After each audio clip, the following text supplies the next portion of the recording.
Hi guys.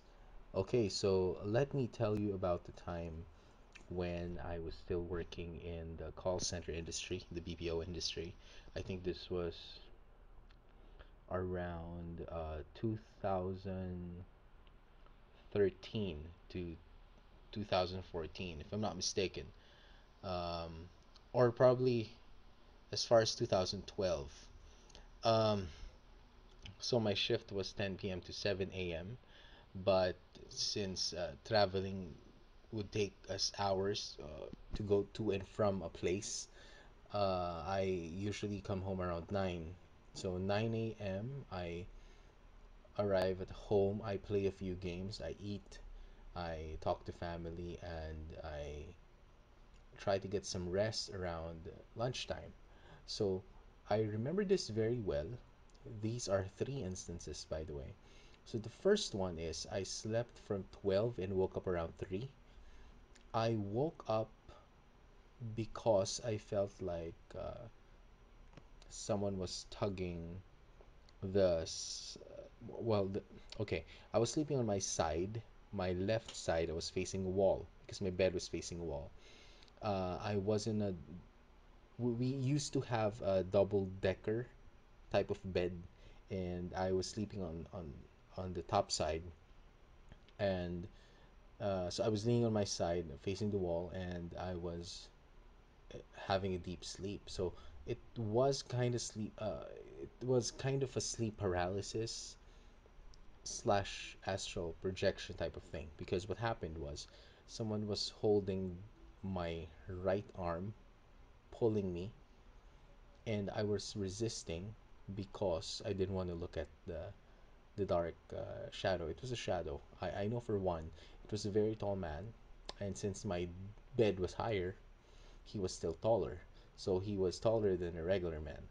And I was so creeped out because I remember waking up, jumping down, and walking towards the fridge in the kitchen, chugging some water, and walked my way back to my room. When I got to my room, I saw myself. I was still asleep, and I saw the figure. The figure was paying no attention to me. Was trying to do something. I started praying, and I forced myself to wake up. And when I did, I still remember the kind of horror, the kind of terror that it actually uh, caused me. It fried my brain because I was really scared to my bones to look back, or to look behind me and see if it was still there. So what I did was, out of impulse, I just jumped off my bed, which was an adrenaline thing to do because I wasn't properly sitting by the edge before jumping off. I jumped off while I was still lying down. I just I just wanted to get out of there, uh, and then there was nothing there. So um, I decided to grab a drink and calm myself down, and I refused to sleep in my room. I slept on the sala, or the living room. So I went there. I laid on the couch, and I was facing the TV until I fell asleep. This was around 4. I wasn't even tired that day. I think um it was the last day of the week before my off, and it was a pretty relaxed. I feel like it was a Thursday or a Friday.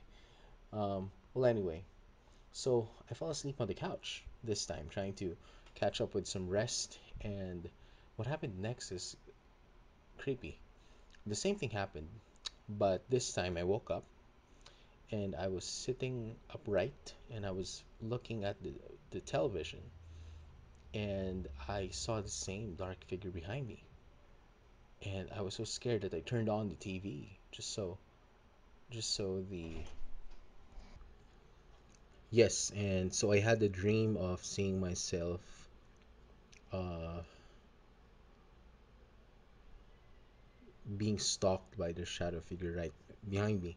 And what I immediately did was turn on the TV and force myself to wake up because I was convinced that it was another dream. And yet it was. But this time, when I woke up, I was surprised that the TV was already open. And now I was scared of turning it off because I don't want to see the reflection. So what I did was I jumped forward and I switched on the light and I immediately ran outside the house. No one was there because my sister was in school, my mom was at work, and it's just the three of us and our pets. So I looked for some neighbors and invited some friends. But uh, those were really weird scenarios.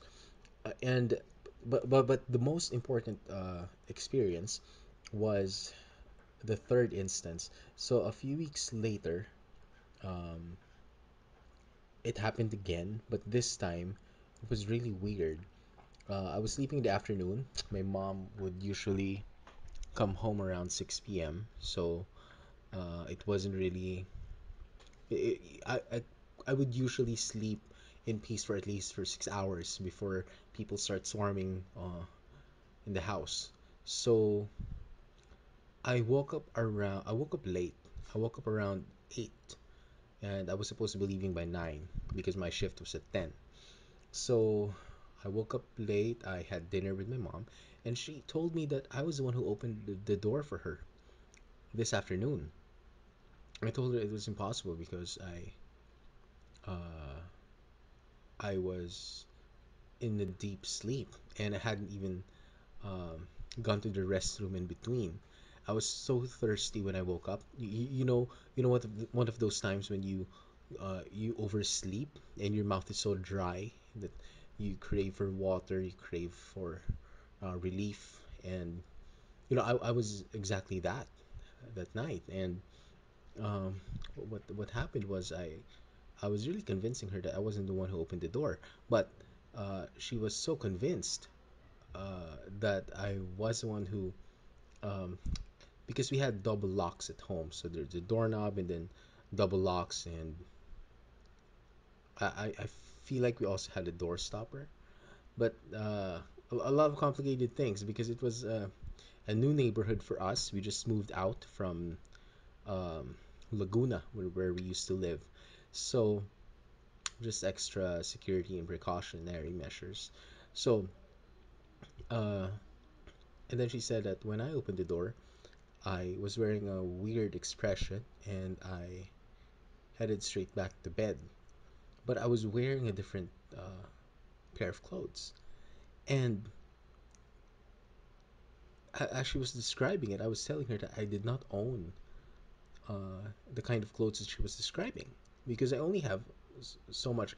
A lot of people who personally know me know that I love black, and I would never wear bright colors, especially if I'm about to sleep. It's never gonna happen because I don't have these kinds of clothes. I mean, I would always buy one whenever I have hosting gigs or uh, important corporate meetings, whatnot, or weddings to attend. But I usually have dark colors because I'm trying to hide my fat. Because I've grown in size ever since I joined the call center industry. My meals are imbalanced and so on and so forth. But yeah, going back, um, that was the third instance, and uh, it's either of course the general assumption is I woke up and I forgot about it. I opened the door, I unlatched it and went back to sleep.